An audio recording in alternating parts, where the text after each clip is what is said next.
अस्सलाम वालेकुम स्टूडेंट्स। आज हमने करना है ग्रेड 8 का चैप्टर नंबर 2 का टॉपिक सेंट्रल नर्वस सिस्टम में ब्रेन। जैसे कि हमने पढ़ा था कि सेंट्रल नर्वस सिस्टम में दो चीज़ें आती हैं, एक ब्रेन और दूसरा स्पाइनल कॉर्ड। ब्रेन मतलब आपका दिमाग और स्पाइनल कॉर्ड मतलब आपकी बैकबोन जो होती है। हमने ब्रेन को पढ़ना है। Human brain is enclose in a bony skull called cranium. Human brain किस चीज़ में इनक्लोज होता है, किस चीज़ में बंद होता है?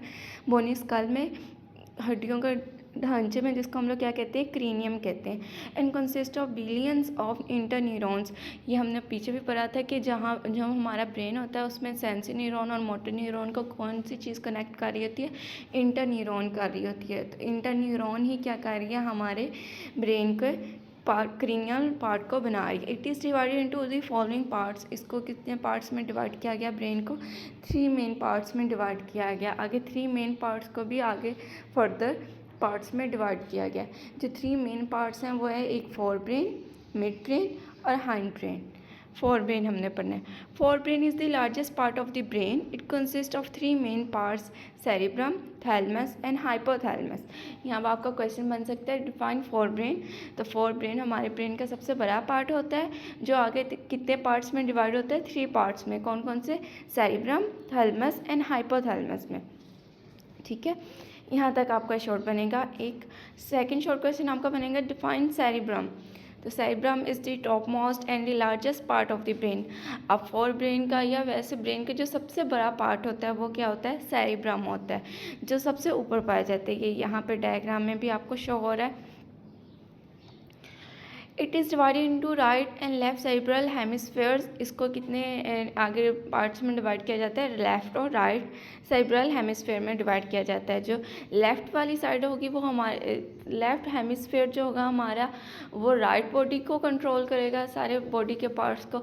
और जो राइट वाला हेमिस्फेयर होगा वो क्या करेगा, लेफ्ट बॉडी के सारे पार्ट्स को और उसके फंक्शंस को कंट्रोल करेगा। Each hemisphere controls the opposite side of the body. वही बात कि ईच जो हमारे हेमिस्फेयर की साइड है वो opposite side of the body के फंक्शन को क्या करती है, कंट्रोल करती है। In general the left hemisphere control speech, comprehension, arithmetic and writing. The right hemisphere control creativity, ability, artistic and musical skills. ठीक है, यहाँ तक होगा आपका। सेकंड शॉर्ट क्वेश्चन आपने जो करना है वो जो लाइंस मैं बोलूँगी आपने वही करनी है। Cerebrum is the top most and the largest part of the brain. It is divided into right and left cerebral hemisphere. Each hemisphere controls the opposite side of the body. यहाँ तक करना है आपने। ठीक है, inside cerebrum there is a small structure called thalamus. अब cerebrum के अंदर अगर आप ये डायग्राम में देखो तो एक छोटा सा स्मॉल सा स्ट्रक्चर है जिसको उन्होंने क्या कहा है, थैलेमस का। It control many sensi functions. क्या करता है, बहुत से सेंसी फंक्शंस को कंट्रोल करता है। सेंसी फंक्शंस क्या हैं हमारे, जो सेंस ऑर्गन से बनते हैं। ठीक है, hypothalamus lies at the base of the thalamus. अब यहाँ पे थर्ड शॉर्ट क्वेश्चन बनेगा डिफाइन हाइपोथैलेमस या right the functions of hypothalamus. आपका बनेगा hypothalamus lies at the base of thalamus. ये कहाँ पाया जाता है, थैलेमस के नीचे पाया जाता है। It controls body temperature, hunger and thrust. ये क्या करता है, हमारी बॉडी के टेम्परेचर को, भूख को और प्यास को कंट्रोल करता है। ठीक है, उसके बाद है आपका सेकंड ब्रेन का जो पार्ट होता है वो क्या होता है, मिड ब्रेन। जैसे नाम से शो हो रहा है कि मिड में पाया जाता है ये। ठीक है, mid brain is the small part of the brain. Mid brain क्या होता है, हमारे बॉडी का सबसे छोटा पार्ट होता है। ठीक है, यानी फोर ब्रेन और हाइंड ब्रेन के मुकाबले में मिड ब्रेन जो होता है वो छोटा होता है। ठीक है, it which is present below the cerebrum, जो सेरिब्रम के नीचे पाया जाता है। It receives information from sense organs. ये क्या करता है, इंफॉर्मेशन लेता है सेंस ऑर्गन से। ठीक है, which is then pass to the appropriate part of the forebrain. और उस इंफॉर्मेशन को कहाँ ट्रांसफ़र करता है, फोर ब्रेन को ट्रांसफ़र करता है। ये आपका हो गया थर्ड शॉर्ट क्वेश्चन। ठीक है, उसके बाद आपने आना है स्पाइनल कॉर्ड पर। हिंड ब्रेन हम कल पढ़ेंगे।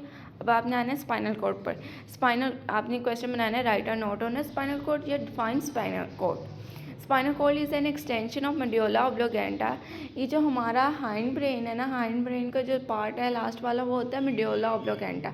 आप मेड्यूला ऑब्लिगेंटा से, जैसे आप ब्रेन इधर फिगर में भी देख रहे हो कि ब्रेन से ही स्पाइनल कॉर्ड आगे नीचे की तरफ निकल रही है। तो मेड्यूला ओब्लिगेंटा से आगे क्या निकलता है, स्पाइनल कॉर्ड निकलती है। It runs backward inside the backbone up to its lower end. ये क्या करती है, हमारी बैक साइड पर रन कर रही होती है। अगर आप लोग अपनी बैक पर हाथ लगाओ तो आपको एक बोन टाइप शो होगी, ठीक है, फील होगी। ये क्या आपकी स्पाइनल कॉर्ड है। It is made up of interneurons. ये किस चीज़ से मिलके बनती है, इंटरन्यूरॉन से। अब आपने पीछे पढ़ा ब्रेन भी आपका किस चीज़ से मिलके बना, इंटरन्यूरॉन से। स्पाइनल कॉर्ड भी आपकी किससे मिलके बनी, इंटरन्यूरॉन से। तो आपका सेंट्रल नर्वस सिस्टम किस चीज़ से मिलके बनता है, इंटरन्यूरॉन से। इसका आंसर यहाँ तक ही बनेगा, ठीक है। उसके बाद आगे पढ़ लेते हैं। Spinal cord creates a link between brain and different body parts. Spinal cord का फंक्शन क्या है, ये हमारे ब्रेन को और डिफरेंट बॉडी पार्ट्स को क्या करती है, कनेक्ट करती है ब्रेन के साथ। यानी हमारी पूरी बॉडी को ब्रेन के साथ जो चीज़ कनेक्ट कर रही है वो क्या हमारी स्पाइनल कॉर्ड है, ठीक है। It also control some reflex action. ये कुछ रिफ्लेक्स एक्शंस को भी कंट्रोल करती है। अब रिफ्लेक्स एक्शंस वो एक्शंस होते हैं जो इमीडिएट होते हैं और इनवॉलंटरी होते हैं, यानी जो फौरी तौर पे हों और जो हमारे कंट्रोल में ना हो, ठीक है। जैसे बीटिंग ऑफ हार्ट, ये हमारे कंट्रोल में नहीं है। And some other involuntary actions, और दूसरे इनवॉलंटरी एक्शंस को भी कंट्रोल करती है। ये इसका फंक्शन है, ठीक है।